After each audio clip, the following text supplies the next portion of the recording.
Hello, everybody. Welcome to day 2 of Stop Struggling, Start Thriving. Wonderful to be here. So I don't know why I'm purple. Like, I know why my hair is purple. I did that myself, but I don't know if it's because when I moved, my camera got banged around or anything, but I notice on everything I show up a little bit purple. But that's okay. I just think of it as my joy color. So how is everybody doing today? How did you feel after yesterday? Right? Okay, so yesterday we talked about knowing your worthiness, right? You are worthy because you are. I hope everybody took that away yesterday. We talked about getting rid of the shoulds, right? And we talked about how to stop focusing on the hows or why to stop focusing on the hows. The importance of being open to your dreams, your goals, your realities, the things that you want coming to you in ways that you couldn't even imagine, right? When we focus too intently on those hows, then we block all these other opportunities that could be coming to us. And we also, talked about clearing our limiting beliefs. So oftentimes we want something, we know that we can have it logically, right? Logically, we know we can have it, but something deep down inside believes we can't.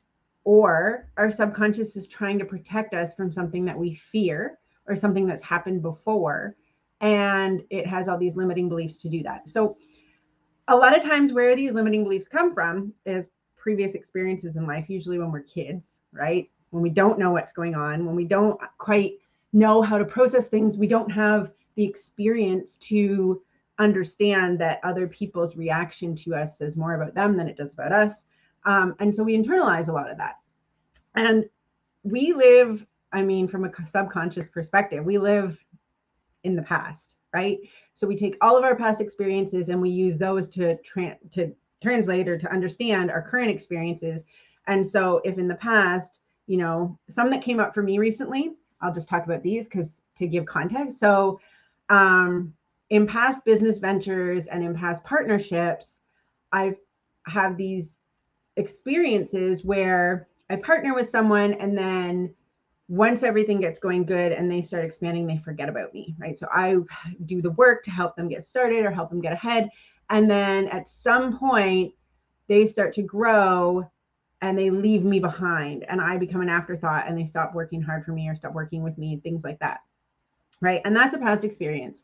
And so oftentimes I will have to work through those limiting beliefs when I'm working with people. And it isn't just in business partnerships, it can be in life partnerships, it can be in hiring people, right? When I hire somebody or when I hire a subcontractor, an independent contractor to do work for me. And I love seeing other people grow. So I'm always eager to help them grow. And then it triggers this fear in me though, that, well, once they get bigger, they're going to forget about me. They're going to work harder on other people that can pay them more or whatever, or that are more interesting and I'm going to get left behind and I'm not going to have the help that I need. And this goes back to me, my core limiting belief of being unsupported. So I work through that, right? I write those things down. I look at them. I say, is this ultimately true? Is this the truth for me? Is this how it's always going to be? And then I look for examples that break down those beliefs, right? So I'll say, no. One prime example is in my life, my partner, my husband. We've been together for over 15 years. No one has ever become more interesting to him than me. He's never decided that someone else would be a better partner than me. So I have a prime example looking at me each and every day that says, that someone can come in and someone can, always see me as good and stay the course with me and work through things with me and always want my best interest. And so I use that to help me break down that limiting belief, right? Because when I say, is this ultimately true? I can look at that example and say, no, because here's an example of it not being true. Okay.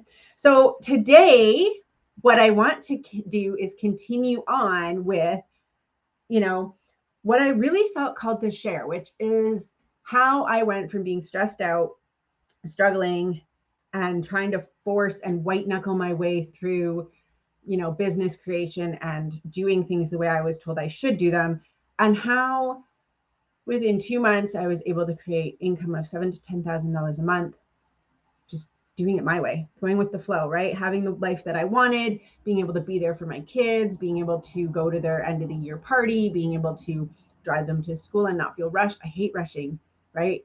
I hate feeling rushed. Hate is such a strong word.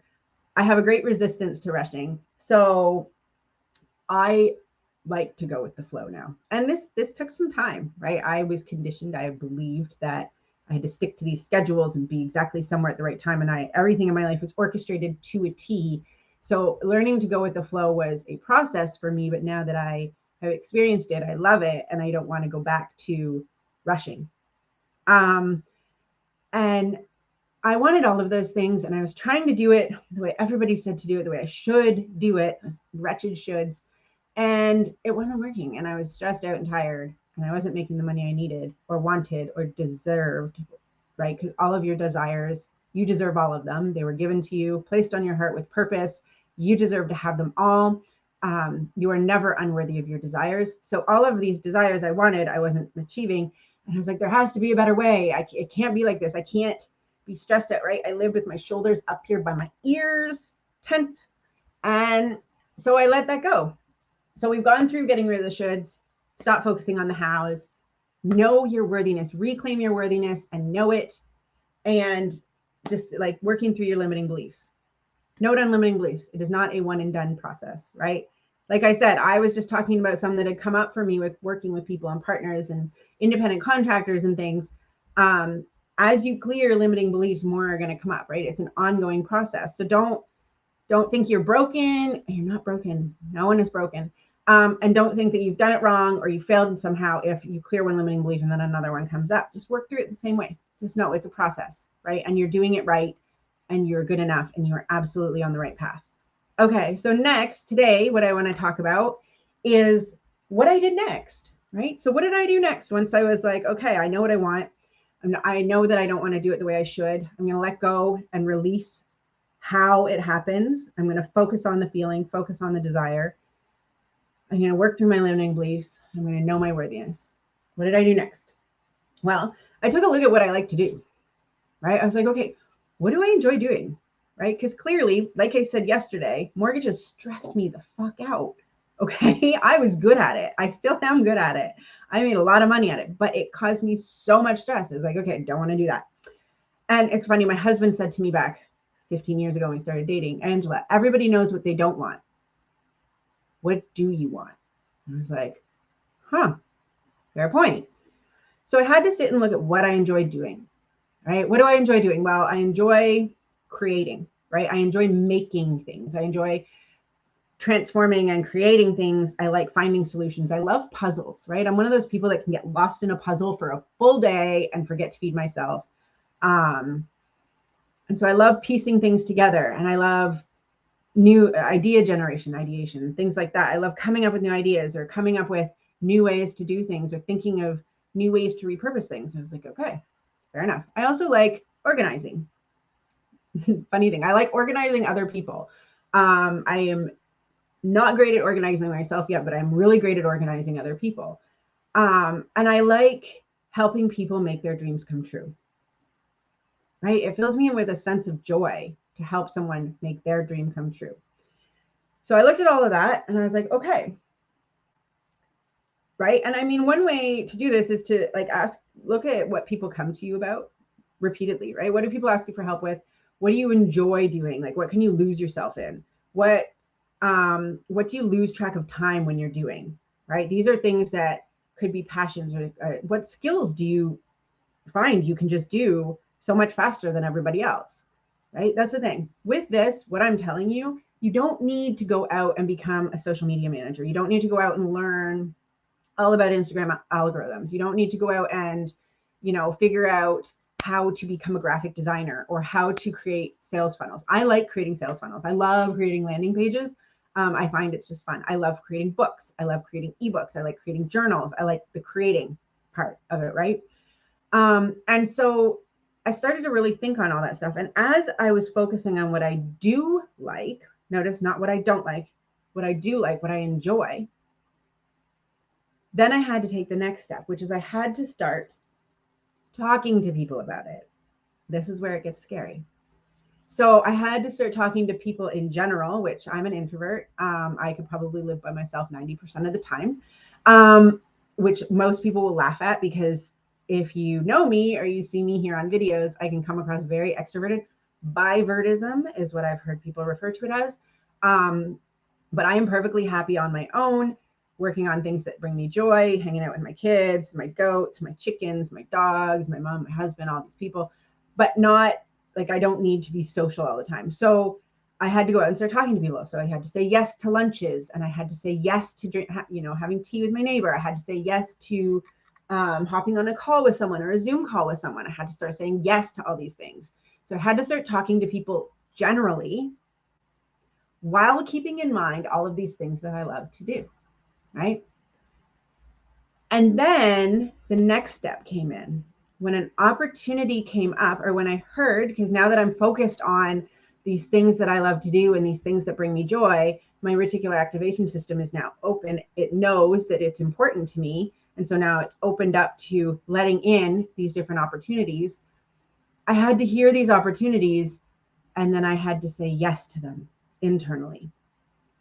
Example, I heard that somebody needed help with, administrative assistant or executive assistant, and it was in an industry I'm very passionate about. And I knew I could do a good job of it because I am really good at asking questions or wondering about things, right? I'm really good at saying, okay, well, what about this? What about this? Do we need this? Have we thought of this? Has anybody considered this? I can get very granular when I need to be, although I love to live in the abstract and 30,000 feet. And they said, this has happened and this is what we need. And so I had to take the big scary leap. This is inspired action. This is, where our part comes in. And that's, I had to reach out and say, hey, I think I could do this. If you'd be interested, talk to me. Let's talk. Right. And I had to do it while being unattached to the result. Right. This or something better. This or something better. So I had to reach out and say, I think I could do this. I'd love to help. I love the company. I love the industry. I love this. It lines up with these skills I've been thinking about. It brings in money, blah, blah, blah, blah, blah, all these different things. And I put myself out there, and I had to face the fear of rejection, right? Because these were people I love and respect and admire. And they might come back and be like, yeah, no, you're really not what we're looking for. And I had to be okay with that. But I also had to believe that I could do it. Okay. Again, that goes back to what we talked about yesterday, working through some of those limiting beliefs. If I didn't know my worth, if I didn't believe I was worthy of making money the way I wanted to, if I didn't believe that I had the ability, that I could do these things, then even if I put my name out there, I would have been sitting here going, oh my God, what am I going to do? What if they say yes? I can't do this. And that totally blocks us off from receiving, right? We have to be open to receiving. And that starts with our worthiness. We are worthy because we are. And it starts with knowing what we're good at, right? And they said yes. And I said, awesome. So I started doing it, right? And then another opportunity came up to do something else that I was interested in. I said, hey, I'd love to do this for you. I said yes. And then another opportunity came up in a completely different industry. And I was talking with a friend that I had known for a few years, and they were like, oh, we really need someone to put together these, marketing funnels or lead gen funnels, sales funnels, blah, blah, blah, blah, blah. We need help with marketing. And I was like, I can do that. I just spent the last 2.5 years learning all of that stuff to do it for myself. And I'm always better at doing things for other people than I am at doing it for myself. I can do this. And I had to do the big scary thing. I had to say, I can do this. I could help you with that. And this is where it got a little bit interesting, right? Because I had to listen to myself throughout all of this, right? Because you don't want to say yes from a gross spot, right? And by gross, I mean, you never want to say yes from a place of desperation. That brings funky energy to what you're doing. It's a wrong place to say yes from. You want to say yes because you feel good about it, right? You want to say yes from a good feeling place, from a place of, I like these people. I could work with these people. I would enjoy doing this. It lines up with these passions I've been thinking about and these skills that I know that I have, and it feels good to me to do this. You want to say yes from a good place, right? You don't want to be like, well, if this is all that's coming to me, I guess so. That's gross. right? And it will feel gross each and every day you get up, and you will wake up and you'll go to do this thing and you'll be like, Angela, you're a liar. I'm not living the life of my dreams. And I'll say, but you said yes from the wrong place. You said yes out of desperation.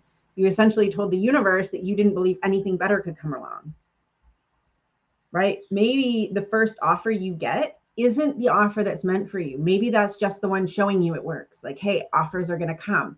Look, opportunities are coming into your existence, your life. And it's an opportunity for you to know your worth, stay grounded in it, and say, that's not the right opportunity for me, but I know other opportunities are coming. Right? And that can be hard to do, especially if you're not used to doing it. And so that's when you go back to, looking at your limiting beliefs and you say, okay, why do I feel like I have to take this out of desperation? What about me believes, or what in my mind tells me that I can't have what I dream of? All I can have is the best that's offered. Go through it again, clear those limiting beliefs, right? As I said, it's a process, but you can do this. Okay. And so then what happened was somebody came to me and they said, okay, we want you to do this, this, and this. Can you put together a quote? Can you tell us how much it would cost? What? You want me to assign value to myself? I just discovered my worthiness. Now I have to value myself? Shit. Okay. Again, going through the limiting beliefs. But here's the thing. Once I started doing some research. How much does this worth? How much do people usually get paid for this, right? But at the same time, in my head, I had a minimum. I work for X. I don't get out of bed for less than this much an hour. I don't know where I said it. I don't know where it came from. But at some point in the process, over the last 5 years, let's say, I got to a point where I said, I don't get out of bed for less than $100 an hour, or $62.50 an hour, or $50 an hour, or whatever it is. Right? What is your time worth? How much are you willing to trade your time for? This is important because as you grow, as you expand, you're going to need to know that, because that's going to trigger, a delegation decision. And so when I put together the quote, what I did is I said, okay, well, here's my minimum. This is how much I'm willing to trade an hour of my time for. But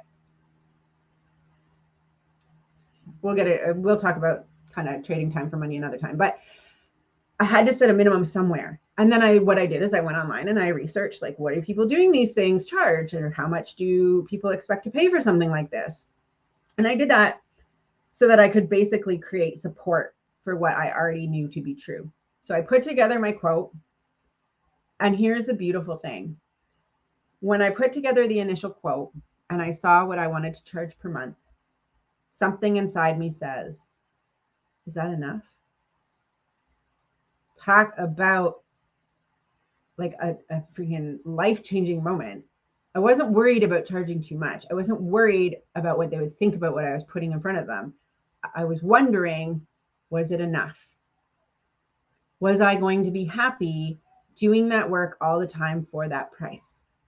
Or was I going to grow resentful? And this is key, because if you undercharge, if you let fear drive how much value you assign to yourself, you will grow resentful. And that joy will be gone.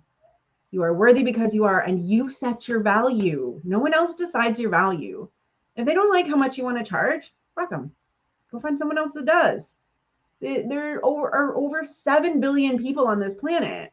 There's a market for everything if you know how to find it.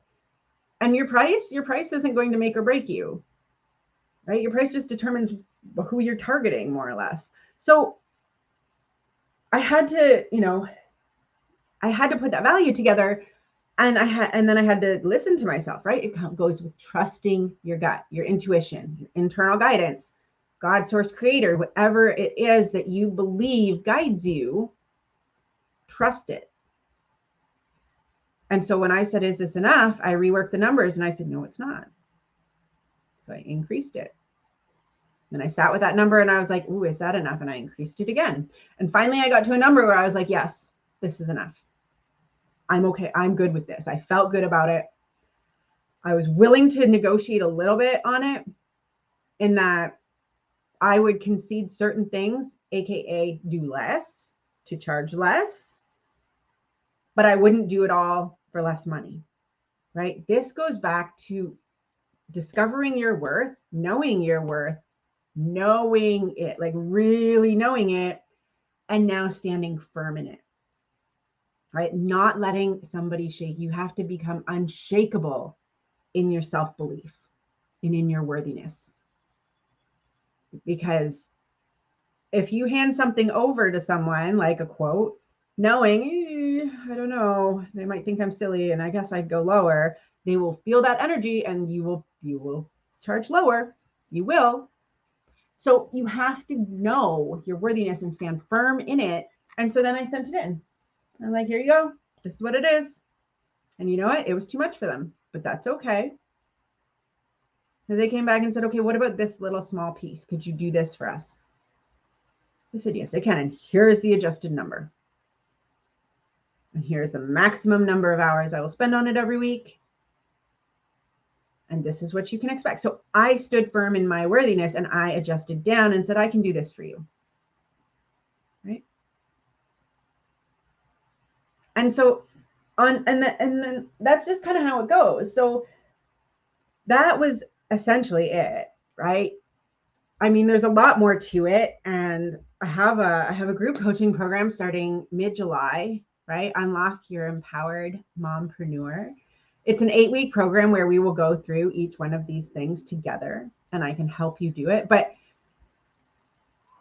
the core essential items are knowing that you can and you should be living your desired life and that you can create it and there are ways to make money, right? I went from somebody who was literally stressed out all the time about money, trying to do it the way everybody told me I should do it, to somebody who now is like, you know what? I know it'll work.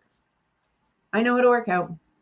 And now I wake up every morning and I am excited about the day. And I am like, my work is of high service and deserves to be massively compensated. People love to pay me. Money comes, right?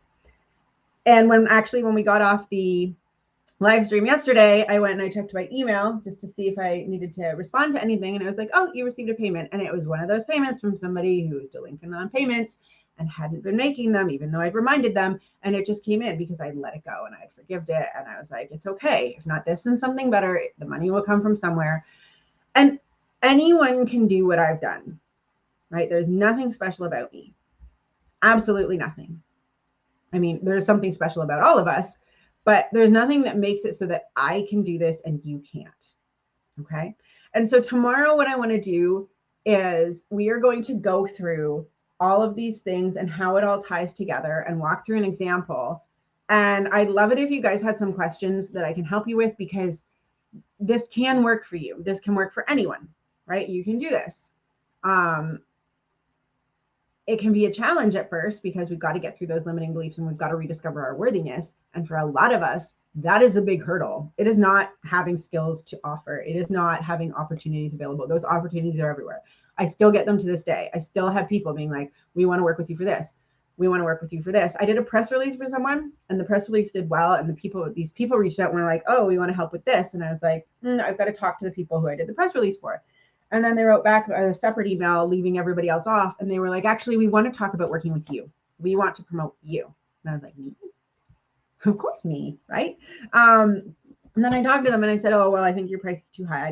That's not what that's not a priority for me right now, right? It's not too expensive. Change your language. That is not a priority for me right now. I'm not spending money on that as it is not a priority for me right now. And they said, well, we reached out to you. We want to work with you. We can be flexible. And I was like, oh, right. Again, opportunities are everywhere. You just have to be open to them. And if you find that you are someone who can't see opportunities and all you can see is what we are all programmed to see, which is the threats, the bad stuff, the doom and gloom, the oh shit moments. We'll talk about gratitude tomorrow, but gratitude is key, right?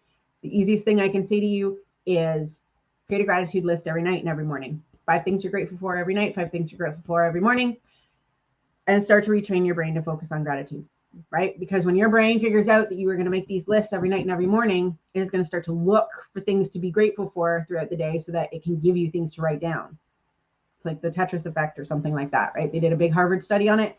And you can program your brain simply by making gratitude lists to look for opportunities. We can talk about that a little bit more tomorrow.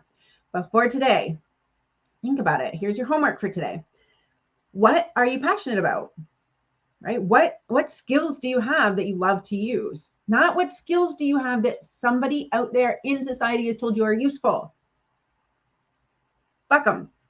What skills do you have that you love to use? What brings you joy? You like to color, you like to draw, you like to organize, you like to take people's Amazon packages back to the post office for them. I'm still waiting for someone to jump on that. You like to run people, you like to sell stuff on Kijiji. Okay, imagine if you ran a service where you would sell people stuff for them on Kijiji, because nobody likes to deal with that hassle, but everybody has stuff to sell. Like what do you like to do? Right? Because anything can be turned into a business. I kid you not, anything can be turned into a business. You just got to figure out what you like to do. Me, I like helping people make their dreams come true. I like helping people figure this stuff out. I like teaching people what I know. I love teaching people. I love helping people. So make a list of the things you're passionate about, the things you love to do, right? The skills you have that you enjoy using. And then I want you to take the big, scary step of creating an opportunity to talk to someone that might have an opportunity for you, right? Don't call your sister or your mom or the people you're comfortable talking to. I want you to create an opportunity that takes place in the next 3 to 5 days where you will speak to someone you don't normally speak to that could lead, doesn't have to, right? We're letting go of the house, but just they're in the industry you want to be in. They have connections you might be able to take advantage of. They have anything that could help you. And go into it saying, how can I serve? How can I add value? How can I contribute to this conversation? Not how can they help me? Go in prepared to add value to the conversation, knowing what you're passionate about and what skills you love to use. Okay. I'd love to hear what you come up with. I'd love to see who goes out and creates that opportunity to speak to someone. Remember to stand in your worth. You are worthy because you are. You do not need permission to be your best self. You do not need permission to make lots of money. You do not need permission to change.